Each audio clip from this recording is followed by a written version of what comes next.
Hi and welcome to Faux Food Creations. I'm Emily and today I'm going to show you how to make these faux blackberries. You'll start out by cutting about 3 to 4 inches worth of florist wire. And then you'll take a square of toilet paper, and if you have 2-ply, I would recommend separating it into 1-ply. You can also use like a tissue or tissue paper or anything, any type of thin paper will work for this.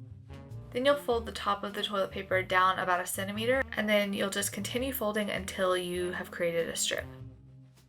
When you've reached your last fold, grab some glue and then glue that last fold down so it doesn't come unraveled as you're working with it. Then add an extra dab of glue to one end of the toilet paper.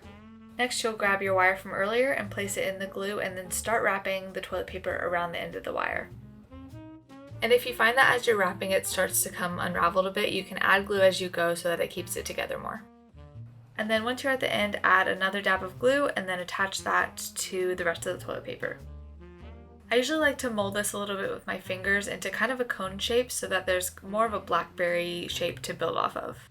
Once you're happy with that shape, you're going to add even more glue. You're going to coat the entire outside of the toilet paper with a generous layer of glue. I like to pile some on there and then spread it out with a popsicle stick to just make sure I get an even layer over the whole thing. You'll need some very small styrofoam beads, and then you'll pour those out onto a plate and start rolling the toilet paper into the beads. I usually try and get them as densely packed as possible, and sometimes I'll even get tweezers to put it into the little gaps. The gaps will be visible later, so if you'll have any type of close-up shot on these, I would recommend doing that. If they're just kind of in the background, I wouldn't worry too much about it. And this is what it should look like once you're done packing in all the beads. I also just wanted to mention that you can make different sizes of the berries by folding the toilet paper into thinner strips or thicker strips. So if you're looking to kind of make varied sizes, that's a good way to do that. After letting the glue dry for a while, you'll want to mix up your desired paint color.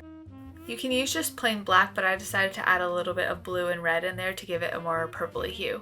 And then you'll just apply that paint directly to the berry. I would recommend 2 coats just so that you don't have any patchiness. I found that kind of stippling it on helps to make sure it gets into all the crevices, that way you don't leave any white spots. I like to use a piece of styrofoam and stick the wire down in there so that none of the paint rubs off while it's drying. After your berries are dry, it's time to add some Mod Podge, and you can totally use a clear coat of Mod Podge and it'll be fine. I have added some purple into the Mod Podge just to give it a more purpley shift whenever you look at it in the light. But again, the clear is totally fine. I also added some black because I thought it would be a little too bright of a purple. And then you'll just add a generous coat, and then once you've done that, you can just stick it back into the styrofoam to dry. And while that's drying, you can work on the tops. You'll first want to cut about 1 inch square of green cardstock. And then you'll fold that square in half. And then in half again from side to side. Then you're going to unfold that so you just have a crease in the middle. At this point, your folds should be on the bottom, and then you're going to take each corner and fold it up diagonally so that they meet in the middle. This next step is difficult to explain, but it's very similar to folding a paper airplane. If you've ever done one of those, you'll just take that piece of paper and fold it in half so that the fold is facing out. So then you're going to turn the sheet of paper so that you have the crease on your right side. And then you're just going to snip the very tip of it off. It's probably flown across the room, so go find it and then you'll just unfold it and you'll reveal this little 4-sided or 4-pointed shape.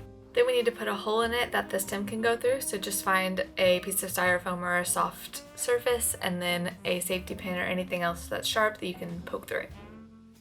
Then you'll just thread the stem of the blackberry through that piece of paper. And then I like to poke it down into the blackberry a little bit so it looks like it's actually growing out of it.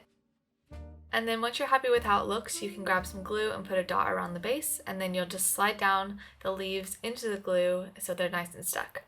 This next part is optional, but if you want to make any adjustments to the leaves, you can add some little snips in them or rough it up a bit just to make it look a little bit more realistic. And then all that's left to do is snip off the top of the wire. If you have a wire like mine that is silver on the inside, you can just add a dab of black or green paint and then it'll be covered. And just to make it a little less pointy, I will take some tweezers and curve the wire around a little bit so it's not poking out so much. And there you have your finished blackberry, and then you'll just repeat this process for as many blackberries as you want.